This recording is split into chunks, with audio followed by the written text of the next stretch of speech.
Hello and thank you for watching the Sacrilege 10-man Man Auriaya encounter. I'm Arkham of Sacrilege and I'll be walking you through how we handle a few aspects of this encounter differently from some other guilds.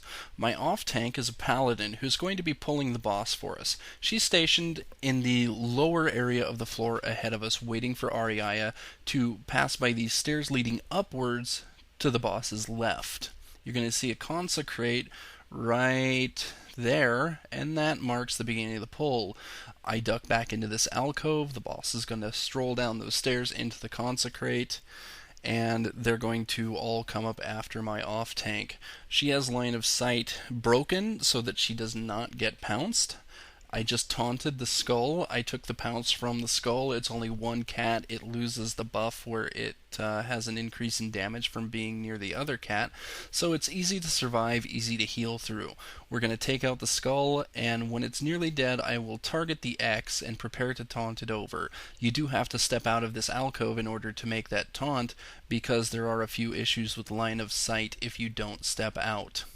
When the fear comes in, I'm going to use my Berserk to break the fear effect, giving me a couple of extra seconds while everyone else recovers, where I can build some additional threat versus the X, and also allowing me to maintain a little bit more control of the fight here. Other ways that you can handle these fears are through having your priests place fear ward on themselves, and as soon as the fear goes off, mass dispel when you're all grouped up, hopefully breaking fear on as many people as humanly possible, or through having a shaman drop a tremor totem. The problem with the tremor totem is it pulses every 3 seconds, and the fear itself only lasts for 3 seconds. It's really a matter of luck if it pulses during, an early enough phase of that fear where you see any real benefit from it. Because it is only a 3-second fear, it's not specifically in and of itself going to be a huge problem for the raid. It does, however, allow for some of the other abilities that the boss and the ads have to wreak a little havoc with your group, which we'll get into more later.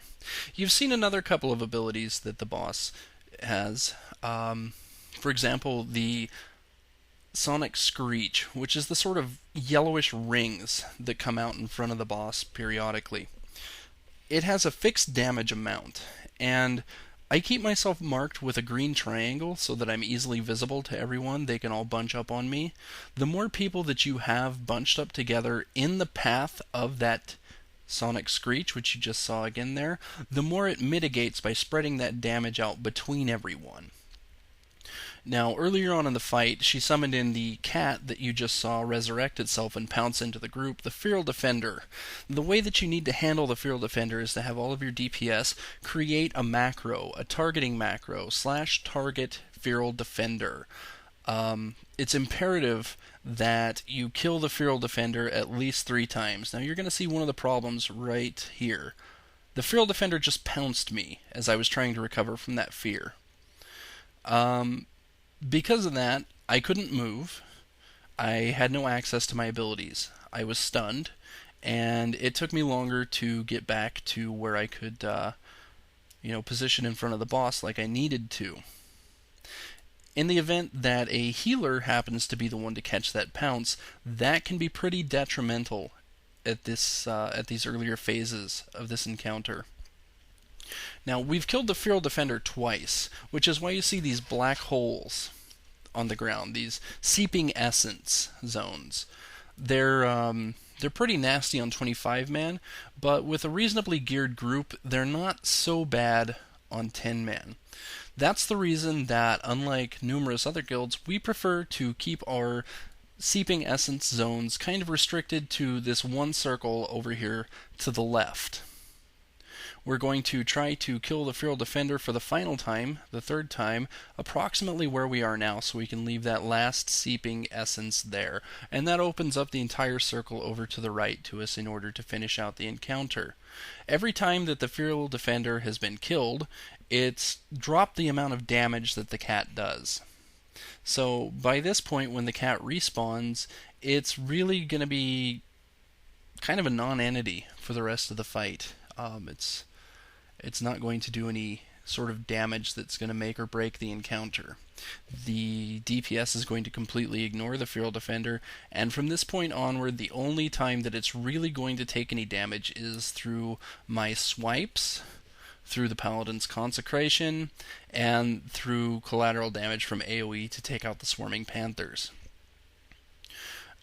Right now, at this stage of the encounter, Auriaya's damage is not significant enough that it's potentially going to be something to cause a wipe for the raid. The Feral Defender is not going to be something that's going to cause a wipe for the raid. And the Swarming Panthers are not something that are going to be able to cause a wipe for the raid. That Sonic Screech is literally the only thing that can cost you a victory at this stage of the fight. That's why it's absolutely imperative every time that there is a fear, everyone immediately recovers and gets back in front of that boss. Everybody has to stay clumped in front of the boss to mitigate that damage. Because of that, you need to have a sort of heightened awareness of where you are in the room in relation to where everyone else is and where the boss is, especially where your tank is. For that reason, I prefer to keep my camera zoomed way out as far as I can. I actually have used the console command in order to extend the distance that I can zoom out.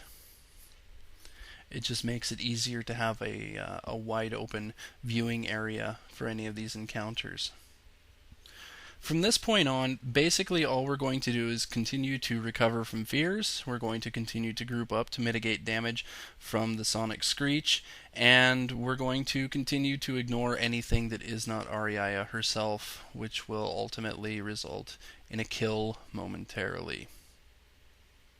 So, thank you for watching this video, and I hope that our take on how to handle the Auriaya encounter may prove useful to some of you and helpful if you've had some problems with some of the more quote-unquote classic methods for dealing with this boss.